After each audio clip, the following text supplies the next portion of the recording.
After so many years, Activision has finally acknowledged and talked about SBMM in Call of Duty. Let's see what they have to say. Yesterday, Activision ended up uploading a new blog titled Call of Duty Update, an inside look at matchmaking, aka SBMM. They say today's intel is intended to kick off that dialogue and is new beginning for what we hope will be an ongoing conversation about skill-based matchmaking or SBMM. Then they go and say that this blog only focuses on the skill-based matchmaking that works in multiplayer, Warzone and ranked play. SBMM will be talked about in a different blog at a later date. They say the single biggest priority with respect to multiplayer matchmaking is delivering a fun experience to our players. Wait, what? Did I just read the two words together, fun and Call of Duty? No way, what? Is this a joke or did somebody actually write this? We have not had fun in Call of Duty for about 4 or 5 years now. Why are they talking about delivering a fun experience to our players when the fun has been nowhere to be found in Call of Duty for multiple years now? Continuing with the blog, they say we often see the community refer to our matchmaking system as skill-based matchmaking or SBMM, and they say that Call of Duty does consider skill, or more specifically player performances, as a component, as do most in the industry, but skill is not the dominant variable. Again, what? Are you sure about that? Because I don't believe that. I don't know. Following that, they gave us this image which shows the Call of Duty multiplayer matching process,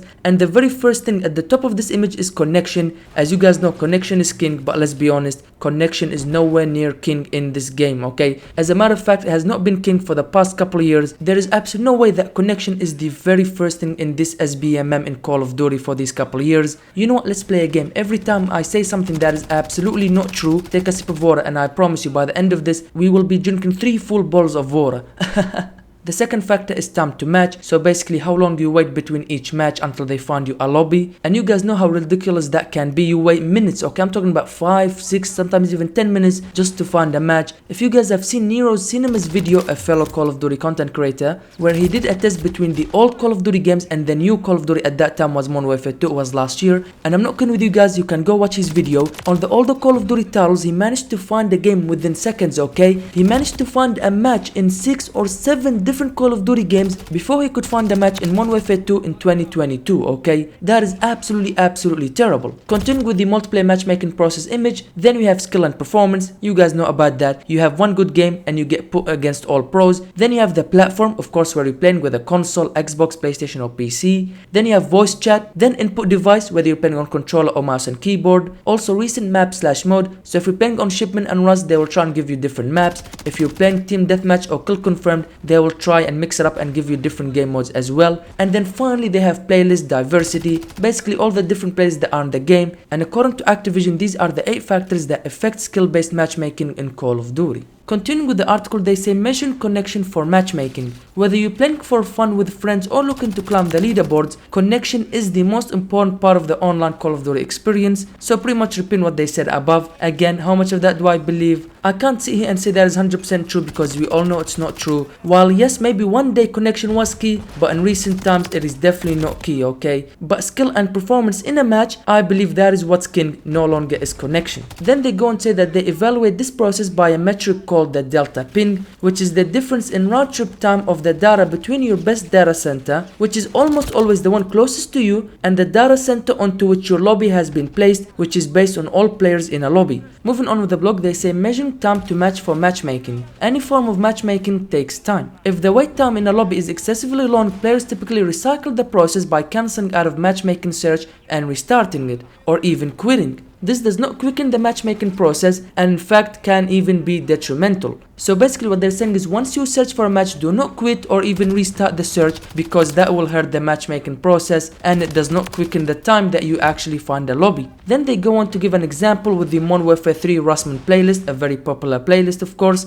consists of Rust and Shipment in a rotation. They say players often leave lobbies and or matches early on, hoping to requeue into Shipment instead once you've got Rust, or vice versa, if you've got on Shipment, you want to requeue to get Rust. By doing this, it creates a vacant spot on a team during an early stage of the match. As the matchmaking process may prioritize backfilling that spot, this could result in players perceiving that Rust is disproportionately selected over Shipment, and by cherry picking the maps you want to play, that might have an unexpected result. Let's be honest here, everybody has done this, especially if you're going for camos, you have Shipment and Rust in a playlist, you get Rust but you want Shipment because it is easier to grind camos, so you back out, try and requeue again, and you get Rust again, and then we all complain and say that for whatever reason in this playlist they have a higher chance for Rust to appear than Shipment. shipment, but what they're saying here is that is actually not the case. Both maps have the same chance of appearing, but because you leave the match of rust early and because the matchmaking process prioritizes filling all lobbies up, you get rust so they can fill up that lobby instead of getting shipment. And because of that, we all think that they increase the chance of getting rust over shipment, but actually that is not the case. At least that's what they say in this blog. Is that true? Is it not? I'm not sure. Moving on, here's where they talk about the skill for the matchmaking process. This is what everybody wants to hear about. They say skill is a player's overall performance, like kills, deaths, wins, losses, and more, including mode selection and recent matches as an overall metric across all multiplayer experiences. They follow that up by saying Call of Duty has historically considered player performance among other factors as part of our matchmaking process.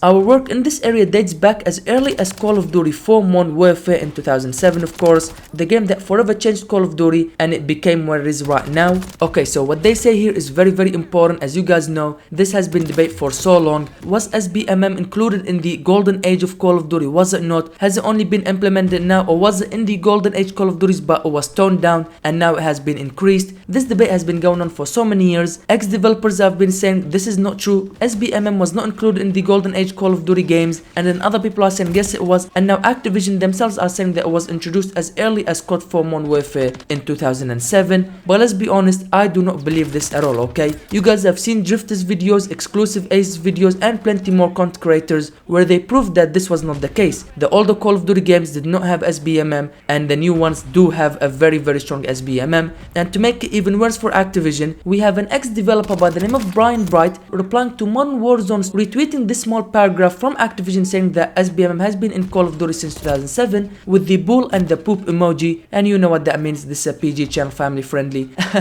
Pretty much saying that this is fake and SBMM was not included as early as COD Modern Warfare in 2007. And I don't know about you guys, but I tend to believe the ex-developers because they were the ones that were actually developing the game and they know if they were SBMM or not. And right here we have an ex-Call of Duty developer, Brian Bright, saying that this is fake, this is not true. They go and say that they use skill or player performance to ensure that the disparity between the most skilled player in the lobby and the least skilled player in the lobby isn't so vast that players feel their match is a waste of time. And the data on play outcomes indicates that the inclusion of skill in Call of Duty matchmaking process increases the variety of outcomes experienced by players of all skill levels. In other words, all players, regardless of their skill level, are more likely to experience wins and losses more proportionately. The data shows that when lower skill players are constantly on the losing end, they are likely to quit matches in progress or stop playing altogether. Basically, that is a big no-no. Quitting matches or quitting the game as a whole is a very, very terrible thing for Activision. So they have to do this. They have to implement skill-based matchmaking, so little Jimmy, who just picked up Call of Duty yesterday, does not match up against a pro Call of Duty player. And what happens to little Jimmy? He's gonna keep losing, keep losing, keep losing. He's gonna quit the game and he feels like that was waste of time and he will never play Call of Duty again. That's not what Activision wants. They will match little Jimmy with other players around the same skill level, and that will keep little Jimmy playing the game more and more and more. To finish off with the matchmaking blog, they did promise future communication regarding skill-based matchmaking, but also there were some community frequently asked questions. First of all, they say, does Call of Duty consider player engagement, time played, as a factor in matchmaking? The answer is no, we do not consider how often or how much you play when determining matchmaking. The second question says, does the Call of Duty matchmaking process impact any in-game elements such as hit registration, player visibility, aim assist, damage, etc.? The answer is no, our matchmaking process does not impact gameplay elements. Another question says, does spending money on Call of Duty content such as bundles, battle pass or black cell change how players are matched? Of course, that is a very big debate in the previous couple of years. People are saying that if you buy bundles, buy the black cell battle pass or just buy the normal battle pass, you actually get favored by the skill-based matchmaking and you get easier lobbies. But they say here, money spent does not in any way, shape or form factor into matchmaking, so that is fake. If you spend money or not, the matchmaking process will remain the same.